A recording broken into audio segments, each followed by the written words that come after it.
আন্দামানের third দিন আমরা যাচ্ছিলাম পোর্ট ব্লেয়ার থেকে হ্যাভলকের দিকে। রেডি টেডি হয়ে দুজনে সকাল সকাল চলে গেলাম ক্রুজে করে হ্যাভলকে। সেদিন ছিল ওমেন্স ডে, তাই আমাদেরকে এই ফুলটা দিয়েছিল আর এই সব টিফিন দিয়েছিল আমাদের পোর্ট ব্লেয়ারের হোটেল থেকেই। দেন আমরা হ্যাভলকে চলে আসলাম। করে হ্যাভলকে আমাদের যে ড্রাইভার ছিল সে আমাদেরকে পিক আপ করে নিয়ে এলডোরাতে দিয়ে দিল।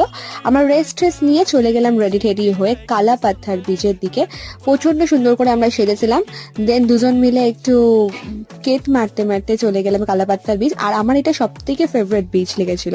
আর এখানে অসাধারণ অসাধারণ ফটো তুলেছি আর প্রচুর ভিডিওস করেছি, যা তোমরা দেখতে পাবে। তারপরে আমরা লাঞ্চটা সেরে নিলাম, আর লাঞ্চটা সেরে ড্রেস চেঞ্জ করে চলে গেছিলাম রাধানগর বিচের দিকে, কারণ ওখানে রাধানগর বিচটার অসাধারণ সানসেট আমরা এনজয় করেছিলাম। আর প্রত্যেকটা দৃশ্য তোমরা দেখতে পাচ্ছ অসাধারণ। আমরা এখানে তারপরে রাতের বেলা রেডি টেডি হয়ে চলে গেলাম আমাদের ক্যান্ডেল লাইট ডিনার উপভোগ করতে। ক্যান্ডেল লাইট ডিনারটা খেয়ে নিলাম। টাটা।